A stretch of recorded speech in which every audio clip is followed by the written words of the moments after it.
Um, so you have a kind of nutraceutical approach that looks at the multiple pathways. So Right. if we could start from the strategy, what pathways is it that you're trying to modulate?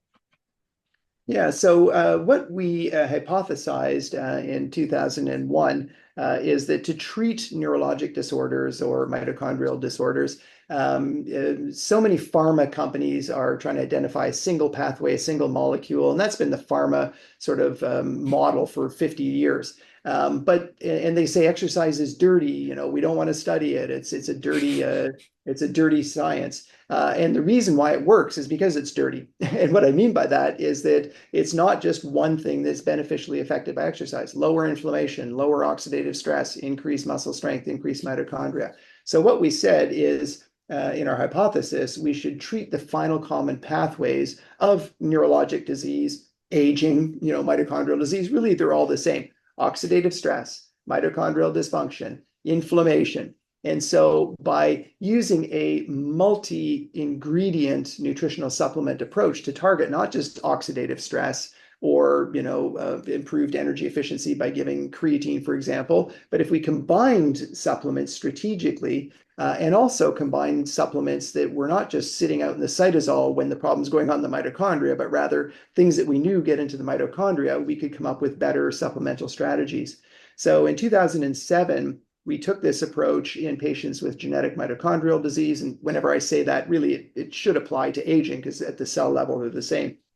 So what we did is we used creatine monohydrate, which many studies have shown increases your sort of rest and exercise transition, that higher intensity sort of power output in the cytosol. It also has some neuroprotective effects and antioxidant benefits. We then tried to protect the membranes, both this outer cell membrane and the mitochondria with vitamin E, which is a chain-breaking antioxidant. And then to get into the mitochondria, a lot of people say, oh, use vitamin E and vitamin C, but they don't necessarily, well, they don't go into the mitochondria.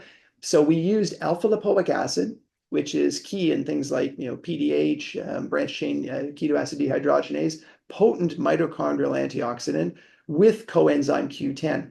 And coenzyme Q10 is a molecule that accepts the electrons from complex 1 and complex 2, and it can provide antioxidant benefits. The important issue, too, is that most failures of single antioxidants is that any antioxidant can become a pro-oxidant. So you need these, what we call redox couples. So that's why we had CoQ10 and lipoic acid in our mix.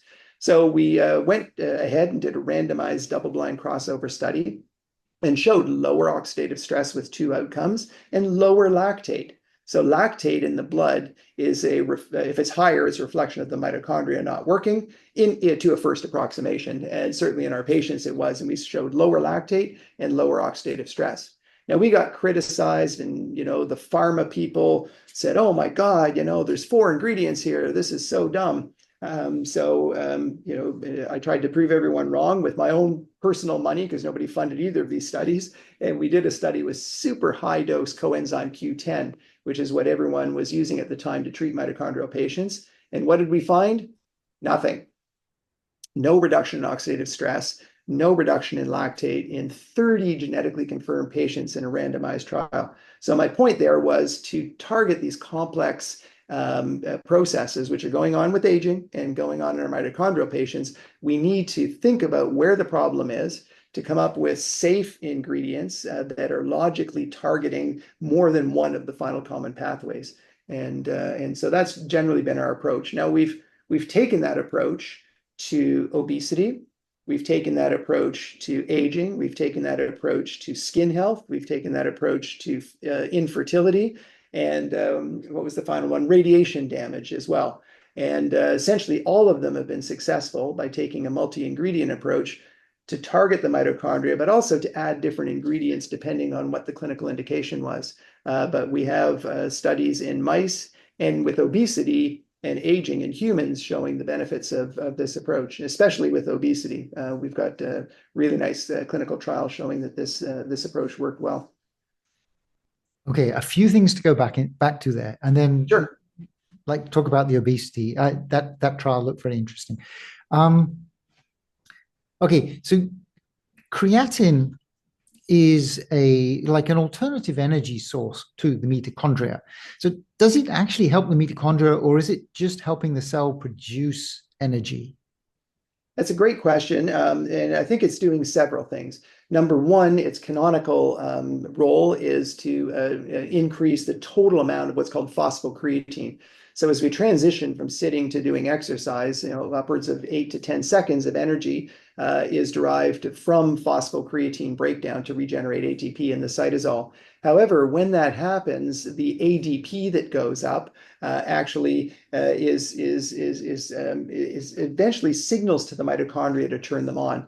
So what happens is that the free creatine then crosses the outer mitochondrial membrane. Mitochondrial creatine kinase then takes the ADP ATP ratio, pulls it into the mitochondria. ADP come into the mitochondria through the intermitochondrial membrane, and that turns on mitochondrial respiration. So this creatine phosphocreatine shuttle that was first proposed by Theo Wallyman, I think shows the link between creatine and activation of the mitochondria.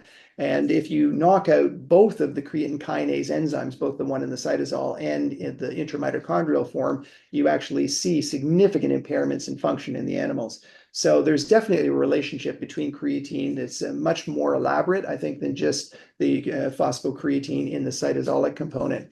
There's also been innumerable studies showing that there is neuroprotection, which is likely multifactorial, but in head trauma, Parkinson's disease, Alzheimer's models, and we and others have published in Lou Gehrig's disease as well, benefits of just creatine monohydrate on their own. I think, and we haven't done the studies yet, that if we had creatine plus a specific mitochondrial enhancer, we'd probably get even more benefit. But creatine alone was shown to be beneficial in many, many mouse models of neurodegenerative disorders. Interesting. Well, I will keep it up. Keep up taking creatine. I take creatine. It's one of